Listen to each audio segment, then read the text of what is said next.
اعوذ باللہ من الشیطان الرجیم، بسم اللہ الرحمن الرحیم۔ خاور نعیم ہاشمی آفیشل میں دوستوں کی خدمت میں سلام پیش کرتا ہوں۔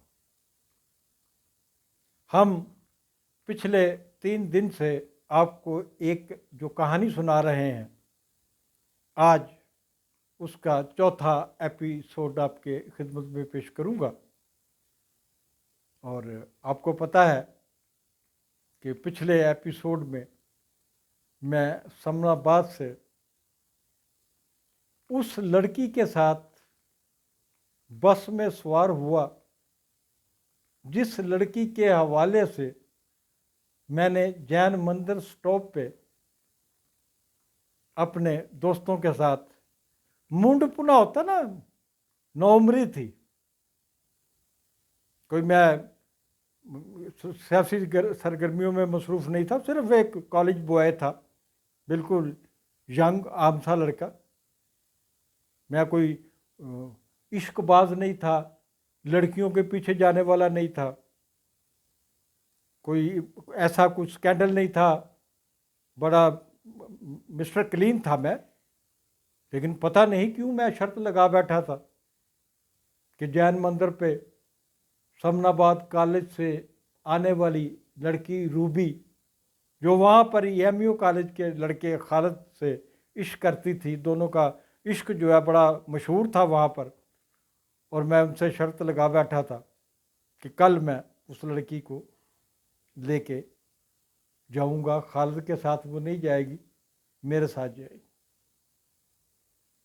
اب ہمارا چوتھا ایپیسوڈ ہے، اور میرے کل کے ایپیسوڈ میں نے بتایا تھا کہ کس طرح سمن آباد میں پہنچتا ہوں، کس طریقے سے کس وقت وہ لڑکی مسجد خضرا کے باہر سے بس پر سوار ہوتی ہے، اور میں بھی اس کے پیچھے اسی بس میں بیٹھ جاتا ہوں جو جین مندر سٹاپ کی طرف جانے والی ہے۔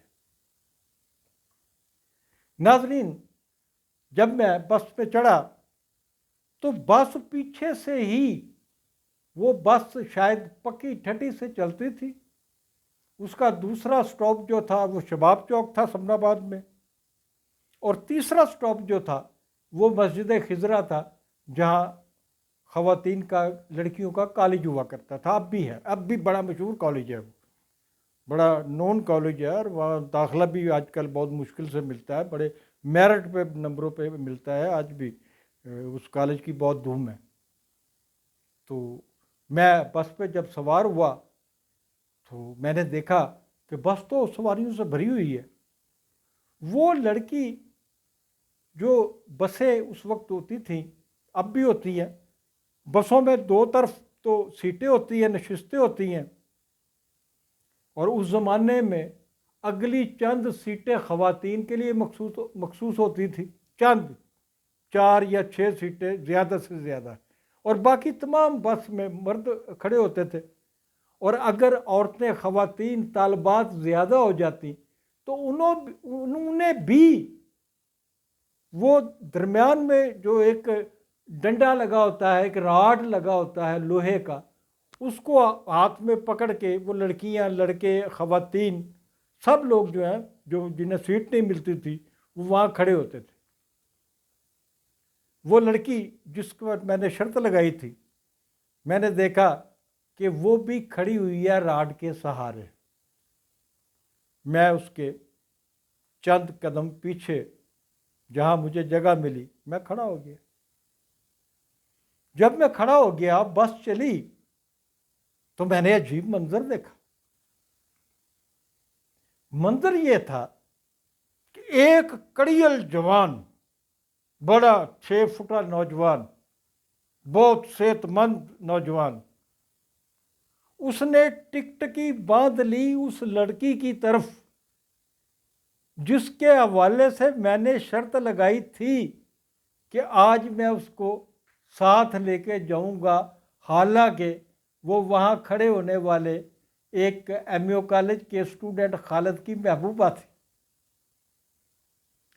جب اس آدمی نے اس لڑکی کی طرف، جس کا نام روبی تھا، ٹکٹکی لگا لی اور اس کو غور سے ایسے دیکھنا شروع کیا، تو میں اس لڑکی کے قریب آ گیا، اس لڑکی کے اور اس کڑیل جوان کے درمیان میں آگے کھڑا ہو گیا جس نے ٹکٹکی لگائی ہوئی تھی مسلسل روبی کی طرف۔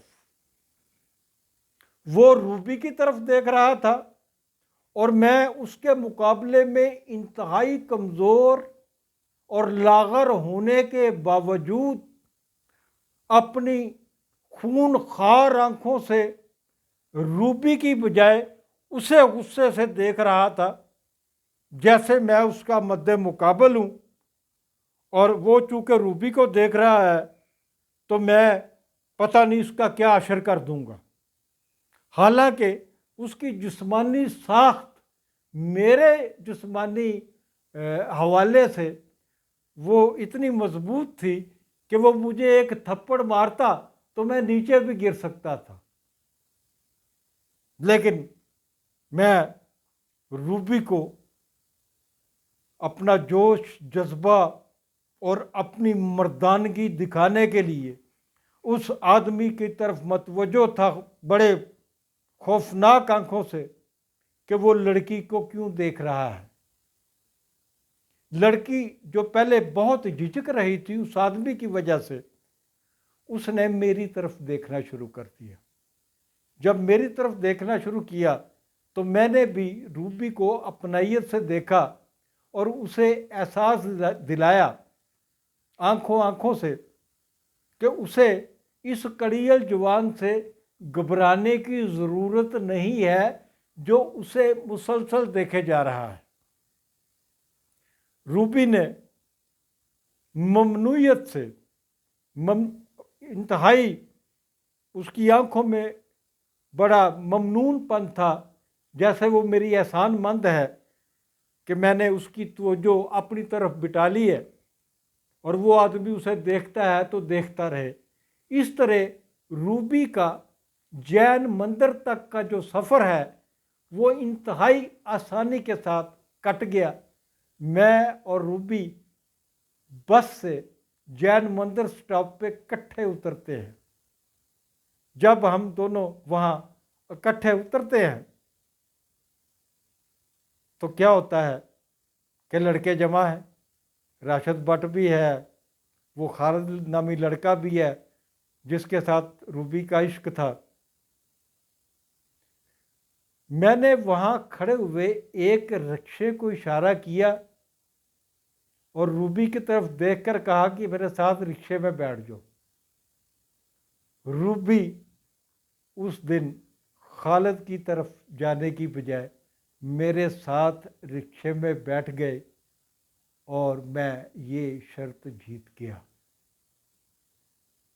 ناظرین، یہ شرط تو میں جیت گیا، لیکن کہانی ابھی ختم نہیں ہوئی۔ کہانی تو بھائی شروع ہی اب ہوگی۔ میرے ساتھ کیا ہوا؟ جب میں روبی کو رکشے میں بٹھا کے لے جاتا ہوں تو میری جیب میں تو صرف ایک 10 روپے کا نوٹ تھا، اور یہ وہ 10 روپے تھے جو مجھے ابا جی روزانہ جیب خرچ دیا کرتے تھے۔ وہ 10 روپے میری جیب میں محفوظ تھے۔ جین مندر سے بالکل قریب 1.5 فرلانگ کے فاصلے پہ مزنگ اڈے کا چوک ہے۔ میں رکشہ وہاں تک لے جاتا ہوں۔ اس زمانے میں رکشے والے نے مجھ سے زیادہ 2-2.5 روپے لیے۔ وہاں میں لے جاتا ہوں۔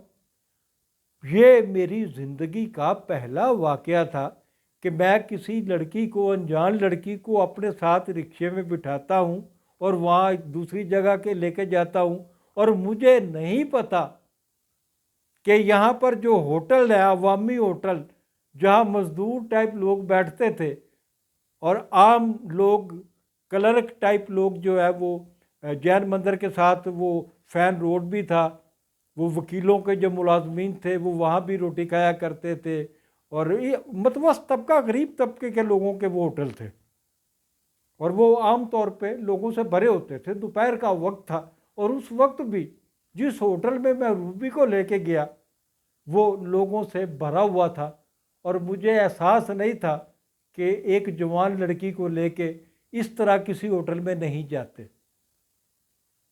میں بہرحال وہاں رکا ہوٹل میں، وہاں ہم نے کھانا بھی کھایا کیونکہ ان 10 روپوں میں رکشے کا کرایہ ادا کرنے کے باوجود بہت پیسے تھے۔ کھانا بھی کھایا۔